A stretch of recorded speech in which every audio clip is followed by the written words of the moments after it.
ওটা কি ভাত? ওমর সাহেব এটা কি টয়লেট? কিচেনে তো টয়লেট থাকতে পারবে না।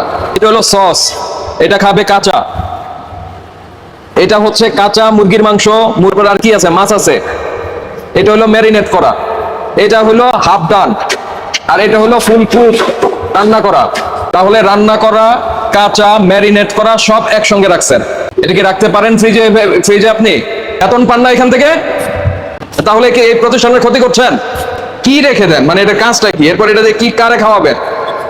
ফালাই দিলে ওখানে রাখছেন কেন ভাই? এটা তো একটা খাবারের তৈরির জায়গা, তাই না? এই জিনিস কেন রেখে দিচ্ছেন? তখন মানুষের পেট খারাপ হবে, বমি হবে, এই হবে। আপনাদের কাছে এসে বলবেন যে আমি তো গরম খাবার দিয়েছি, তো সেই খাবার খেয়ে অসুস্থ হলে আমি কি করবো? ওয়ালাইকুম আসসালাম। আপনি কি ম্যানেজার সাহেব, ভোক্তা অধিকার অধিদপ্তর? ভালো আছেন? আপনাদের মূল্য তালিকা কোথায়? এটা কার জন্য মূল্য তালিকাটা? কার জন্য? কার জন্য মূল্য তালিকা? কাস্টমারের জন্য। তো আপনার এখানে কেন? তো টানাই দিতে হবে। কোথায় টানানো আছে? ওইখানে কি ভোক্তা ওই বিল দিবে না কি করবে? ওই জায়গায় কিভাবে দেখবে? ঠিক আছে, আপনার কিচেনটা দেখে আসেন।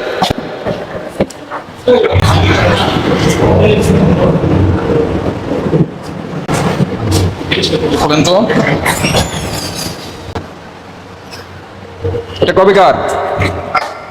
আজকের? ম্যানেজার সাহেবকে ডাকেন। ভাই আসেন, এইটা সরান, এই বটি সরান। কি নাম আপনার? ওমর। ওমর সাহেব, আপনি কতদিন যাবত এই হোটেল পরিচালনা করছেন? 6 মাস। ওটা কি ভাত? হ্যাঁ, ভাত এরকম খোলা অবস্থায় এইভাবে রাখা যায়? উপরে ওটা কার প্যান্ট, কার গামছা, কাদের এগুলি? ওমর সাহেব এটা কি টয়লেট? এই কিচেনে তো টয়লেট থাকতে পারবে না। কিচেনে টয়লেট থাকতে পারবে না। না, এই দরজা এখান থেকে বন্ধ হবে, টয়লেটের বাইরে দিয়ে দরজা খুলতে হবে। এদিকে আসেন দেখাই। এটা হলো সস, এটা খাবে কাঁচা। এটা হচ্ছে কাঁচা মুরগির মাংস, মুরগির মাংস, তারপর আর কি আছে, মাছ আছে। এটা হলো ম্যারিনেট করা। এটা হলো হাফ ডান, আর এটা হলো ফুল কুক, রান্না করা। তাহলে রান্না করা, কাঁচা, ম্যারিনেট করা সব একসঙ্গে রাখছেন। এটা কি রাখতে পারেন ফ্রিজে? ফ্রিজে আপনি তাহলে কে রেখেছে তাহলে বলেন? এরা রাখে। আপনারা কোনো নির্দেশনা দেন না? অবশ্যই আছে, আমরা চেক করি। কি চেক করেছেন আপনি? ওইটা কি জিনিস বলেন তো? আর ওইটা পাশের ওইটা কি? মশলা। এই মশলা দিয়ে কি করবে? এই মশলা দিয়ে কি করবে, মানে কি করবেন আপনারা? দুঃখজনক। এখন এগুলি উচিত আমার রাস্তার মধ্যে ফেলে দেওয়া।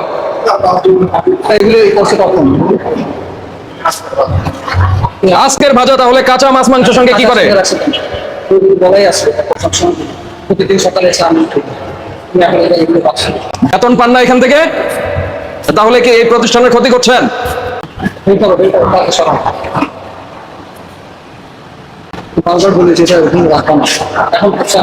এই লেখেন, শোনেন, ফ্রিজ 3টা আলাদা করবেন যদি আপনার কোয়ান্টিটি বেশি থাকে। ম্যারিনেট করা মাংস, মাছ মাংসের জন্য একটা ফ্রিজ থাকবে, কাঁচা মাছ মাংসের জন্য একটা ফ্রিজ থাকবে, আর হাফ ডান বা রান্না করা খাবার সংরক্ষণের জন্য একটা ফ্রিজ থাকবে। আরো আছে আপনার মাছ মাংসের জন্য, মাছের জন্য একটা, মাংসের জন্য একটা, সবজির জন্য একটা। 3টার মিক্সিং হবে না। এর চেয়ে সবচেয়ে ভালো বুদ্ধি হচ্ছে আপনি এয়ার টাইট প্লাস্টিক কন্টেইনার ব্যবহার করবেন। উপরে ডিক্লারেশন থাকবে এটা মাছ, এটা মাংস, এটা রান্না করা, এটা ম্যারিনেট করা, কিন্তু ঢাকনা দেওয়া থাকবে এমন ভাবে যাতে কোনো কিছু ঢুকতেও না পারে, বেরোইতেও না পারে। যখন যেটার কাজ হবে নিয়ে ওটা ব্যবহার করবেন। ঠিক আছে, 2টা ওয়ে আছে। এক হচ্ছে 3টা ফ্রিজ রাখবেন, অথবা আপনি এয়ার টাইট বা এয়ার টাইট স্টিলের একটা ফ্রিজের মধ্যে রাখতে পারবেন, কিন্তু আলাদা আলাদা একেবারে সিল করা ইসের মধ্যে থাকতে হবে। ঠিক আছে, ওইটা কি নাম তো? কি এটা? কি রেখে দেন, মানে এটা কাজটা কি? এরপর এটা দিয়ে কি কারে খাওয়াবেন? ফালাই দিলে ওখানে রাখছেন কেন ভাই? এটা তো একটা খাবারের তৈরির জায়গা, তাই না? এই জিনিস কেন রেখে দিচ্ছেন? ফেলে দিলে ফেলে দিবেন, কোনো সমস্যা নাই, কিন্তু এটা রেখে দিলে তো মুশকিল। তারপরে খাবার কখনোই ঢাকনাবিহীন থাকবে না, কারণ আপনার উপরের ওই ময়লা পড়বে। ঠিক আছে, ঢাকনা নাই দিতে কি অলসতা লাগে?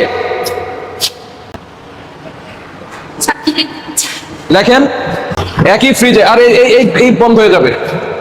কিচেনে টয়লেট থাকবে না। এটা একটু নামান তো, এটা একটু নামান প্লিজ।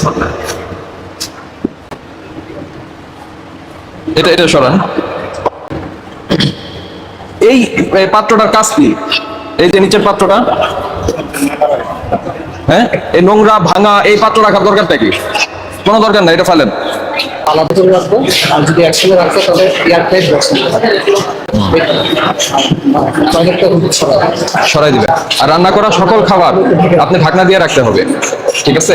পাশাপাশি মূল্য তালিকা, যেটা মূল্য তালিকা ভোক্তার অধিকার। ভাই আমি খুবই দুঃখিত, আমি দেখি নাই। আপনি বলছেন টেবিলে দিয়ে দেন, টেবিলে দেখি নাই।